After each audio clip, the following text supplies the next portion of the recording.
Ayahuasca. Por que que nem todos são para ayahuasca?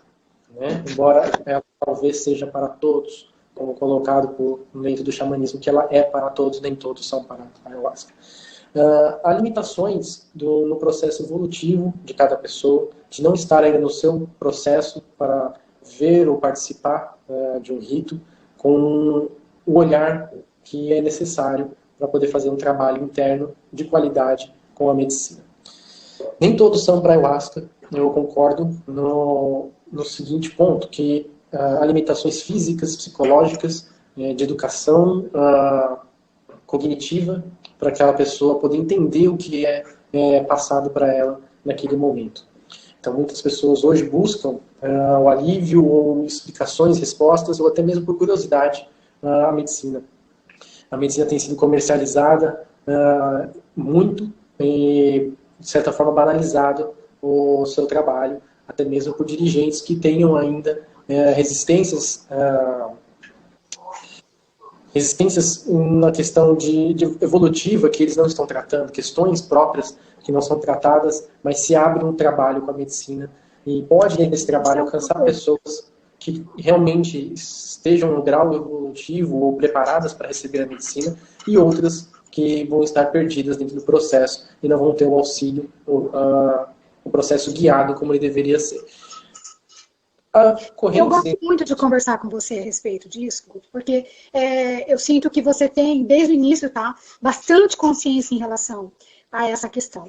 Eu te interrompi um pouquinho, porque eu acho o seguinte, que é uma excelente oportunidade, Guto, da gente lembrar o que é a ayahuasca e o que ela proporciona, porque através de você, desse esclarecimento, a gente desmistificar essa medicina, que é uma bênção, e não necessariamente entrar no aspecto religioso do que eu acredito, do que eu penso, do meu sistema de crença, a gente não precisa, até porque eu estou num momento, Guto, é legal estar falando isso, que eu estou sem rótulos religiosos, né? Eu consegui chegar nesse patamar de não precisar de um rótulo religioso, porém eu levanto uma bandeira da física quântica unida à espiritualidade, né? Embora exista ainda uma resistência muito grande das pessoas ainda, não só com a própria medicina, mas a parte científica da coisa, sabe? Então eu gosto sempre de ir nesse viés,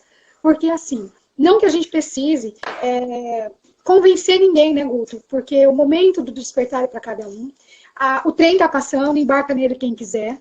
Né? Como a gente fala, né, e brinca, eu gosto muito disso que quando o professor Hélio Couto fala, existem vários parquinhos para se brincar. E a Terra está chegando num momento, até pós-pandemia, agora, num momento mais tranquilo, justamente para esse novo olhar, né? Nós somos qualificados, né, até pela mídia, por pessoas que não estão na mesma frequência, ainda nós somos qualificados como os pensadores da nova era, como se, no sentido pejorativo da palavra, sabe? E eu acho assim, fundamental nós, a partir de agora, assumirmos, porque não existe mais possibilidade de ficarmos em cima do muro. Então, ou você está de um lado, ou você está do outro. Não no sentido de guerra, mas no sentido de você se alinhar com o teu propósito de vida. E eu tenho certeza, Guto, que se não encontramos, estamos caminhando para que esse propósito ele seja manifestado na nossa vida.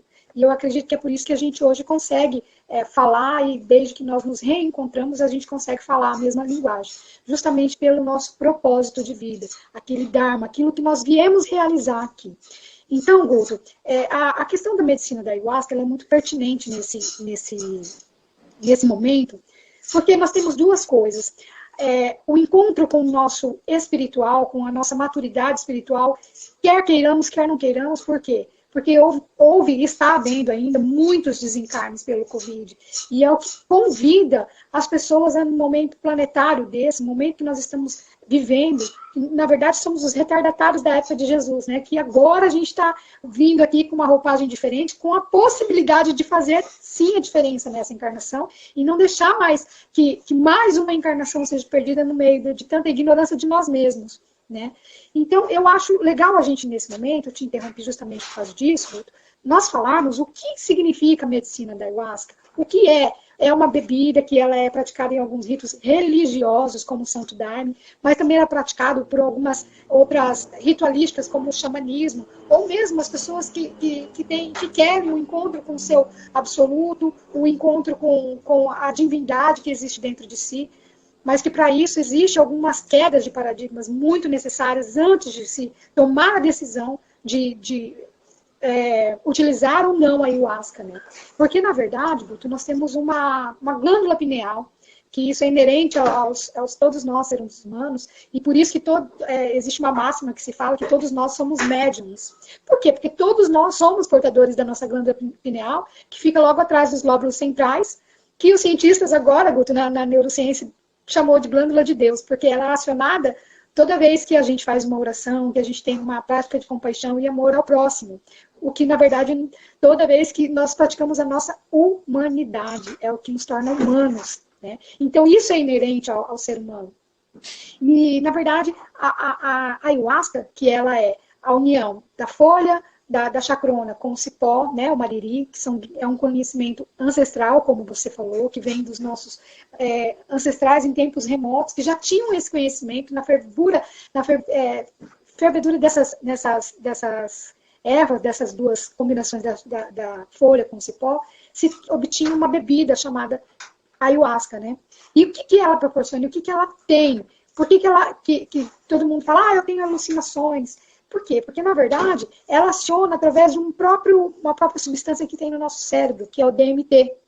E esse DMT, ele aciona essa nossa glândula e nós passamos a ter acesso imediato, após o uso da ayahuasca, da nossa própria condição vibratória espiritual. Por isso que eu te fiz a pergunta, se todos nós estamos preparados para estar utilizando esse chá, né? Legal. Em que momento acontece? Eu diria o seguinte, né? Eu vou tomar um pouquinho do pensamento ali, onde a gente chega com isso. Foi bem legal que você colocou a questão até mesmo científica do DMT, né? A substância que ela é despertada e no chá você tem uma quantidade extra de DMT e uma enzima que ela vai... é uma substância que vai inibir a enzima que destrói o DMT no nosso estômago. Então isso no chá, por isso a união das duas plantas, né? Uma carrega DMT, uma carga de DMT, e a outra ela tem uma substância que inibe a destruição desse DMT no nosso estômago. O nosso estômago tem uma enzima que destrói o DMT. Então você tem uma sobrecarga, né, um aumento desse DMT que vai fazer com que a glândula pineal seja ativada, né? Então esse mesmo processo ele é alcançado através de meditação, de oração, né? Então são duas outras formas onde você alcança também uma